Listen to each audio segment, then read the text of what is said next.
November of 2015, police arrived to the residence of Heather and Michael Jones, responding to a domestic violence call. Little did they know that what they would discover that day would end up resulting in one of the nation's most horrific child abuse cases ever documented. Now, I must warn you that this case contains disturbing video and images that might not be suitable for some viewers. Viewer discretion is advised. Welcome back. If you haven't seen my last video, please do. I post videos about true crime, paranormal, and cryptids, so if that's your type of thing, smash that like and subscribe button and hit that bell icon for all future notifications. Alright, so let's jump into today's case.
Cries for help, but no one listened. Adrian told a social worker he was being abused. He was murdered by his parents. November 25th, 2015, Kansas City, Kansas. Police received a call from Heather Jones reporting a domestic disturbance incident. Living at the residence was Heather Jones along with her husband Michael Jones and their 7 children, ranging from under 2 years old to 10 years old. One of those children was 7-year-old Adrian Jones. Adrian was Michael's biological son, and Heather was his stepmother. The first couple of years of his life, Adrian lived with his biological mother, Dana Pierce, in Lawrence, Kansas, but was found unsupervised at home one day and was removed from his mother's care by the Kansas Department of Children and Family Services and was placed in the custody of his father, in which, not knowing at the time, would seal his grim fate. Throughout the time under the custody of his father, Adrian had not been seen by his extended family for a number of months and had no interaction with the outside world. All the children were homeschooled. Upon arrival to the house, police noticed that the house was filthy. There were bullet holes in the walls and trash all over the house, as well as dead mice, rat poison, syringes, and pornography videos on the floor and all over the countertops. While there, Heather had told them if they would look around the property, they would find the remains of a boy. Baffled and confused by Heather's statement, police searched the home in the outside area. There they would find the partial remains of 7-year-old Adrian Jones, located inside a livestock pig pen in the yard near a barn. Shortly following the discovery, Michael and Heather were arrested and charged for first-degree murder. During this time, Heather had asked her landlord, Jen Hoovers, to save her images of her children from her Apple iCloud account, leading to Jen making a horrific discovery. The images were of Adrian and showed that before his death, he was abused and in a prolonged, sustained, and barbaric manner. The reality is that Adrian suffered abuse for most of his life, but in the last 9 months before his death, the abuse had escalated to a degree that an adult would even find it impossible to cope with, mentally, physically, and emotionally. Jen had given the images to the police. The images found on the iCloud showed how over a matter of months, Adrian's health had deteriorated. He went from a healthy little boy to an emaciated one, with rotten teeth and sunken eyes. The abuse, through the images and videos that were stored in the iCloud account, provided detailed evidence of the torture that Adrian suffered. And through all that, Adrian did everything he could to fight for his life. Police discovered that throughout the home there were several cameras. There was a camera in every room, and they documented some of the abuse that Adrian endured. The investigation into Adrian's life and death revealed that he endured a horrific abuse at the hands of both Heather and Michael. In his short life, he was subjected to cruel, barbaric, and terrifying abuse. The images and videos showed that Adrian had been tortured and was repeatedly beaten and starved by both Michael and Heather.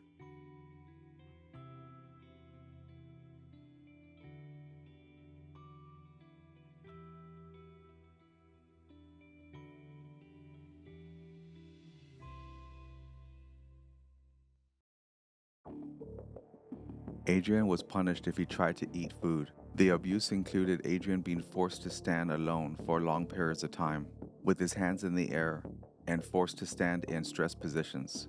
A video was found in which it showed Adrian standing outside one day in the month of January. He was visibly shivering and was wearing a t-shirt and pajama bottoms. There were other videos in which it shows his hands and feet handcuffed when he was forced to remain outside.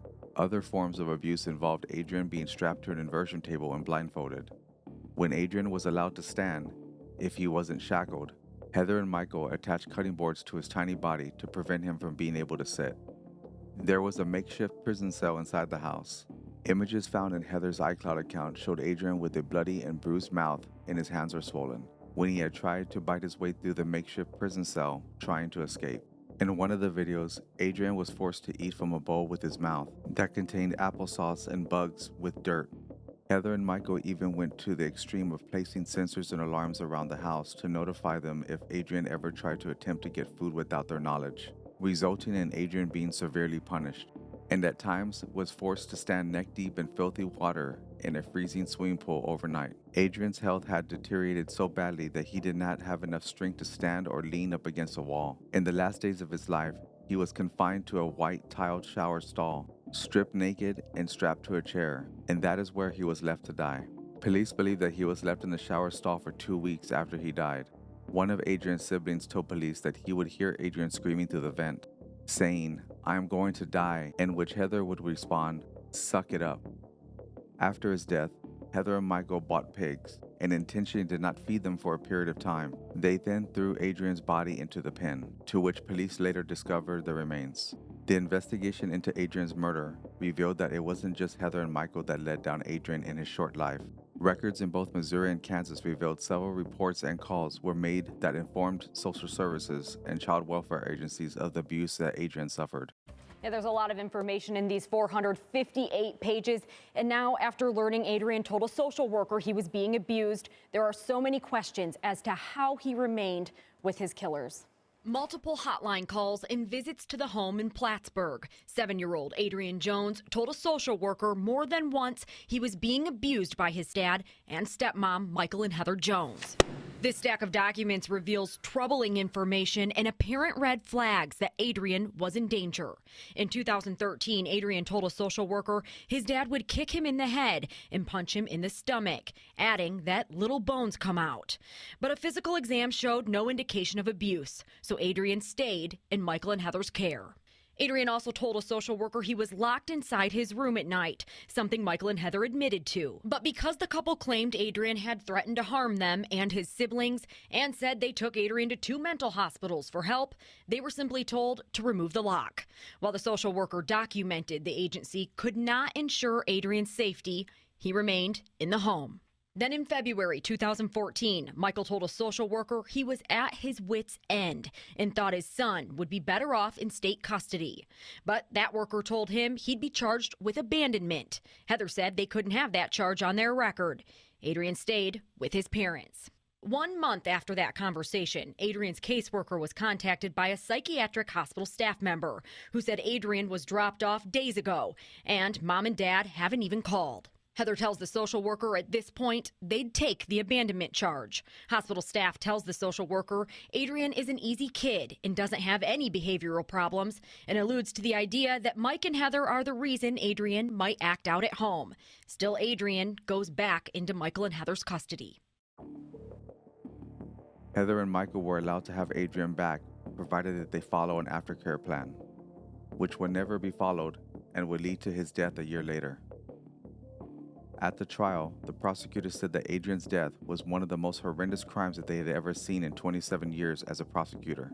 It was the prosecutor's case that Adrian essentially starved to death and then his body was fed to the pigs. Chief Deputy District Attorney described Adrian as an active and curious boy who was full of life before his father and stepmother subjected him to physical, emotional, and mental abuse and starved him to death. Weeks into the investigation of a missing 7-year-old, his father and stepmother now are charged with first-degree murder. Police arrested the boy's dad, Michael Jones, last month. His wife, Heather Jones, taken into custody yesterday. Fox 4's Megan Briley is live at the Wyandotte County Jail where the parents are being held. Well, we interviewed Heather Jones last week and asked her flat out what happened in their home. Take a listen. Mike knocked out my two front teeth when I tried to stop him from hurting Adrian. I told him that was enough, and that was probably one of the worst times that he had ever hurt me. They both pled guilty to first-degree murder and was sentenced to life in prison with the possibility of parole after 25 years. Heather was also sentenced 5 years and 8 months in prison for 2 counts of child abuse. At Heather's sentencing hearing, Heather told the court that she felt helpless to protect Adrian from her abusive husband, stating, "I can't go back now, but I am truly, from the bottom of my heart, I am sorry I wasn't strong enough to protect him. I wish I could take it back." So what do you think? To be honest, this story really pissed me off. The child services program and its workers are a pathetic joke. I think that all the workers that are involved in this case should be serving time as well. And for Michael and Heather, both of them should be subjected to everything that Adrian went through. Life in prison is a luxury that these sick fucks should not even have. But hey, that's my opinion. So what are your thoughts on this case? Leave your thoughts in comments. Also, just in time for Valentine's Day, get your Strange and Macabre merch. This picture has a little bit of everything. Whether you're into true crime, paranormal, or cryptids, it's perfect for that special someone, or even for yourself. Link to the stores in the description. Can't get enough of true crime stories? Click on this video and check it out. And again, thanks for watching, and until next time.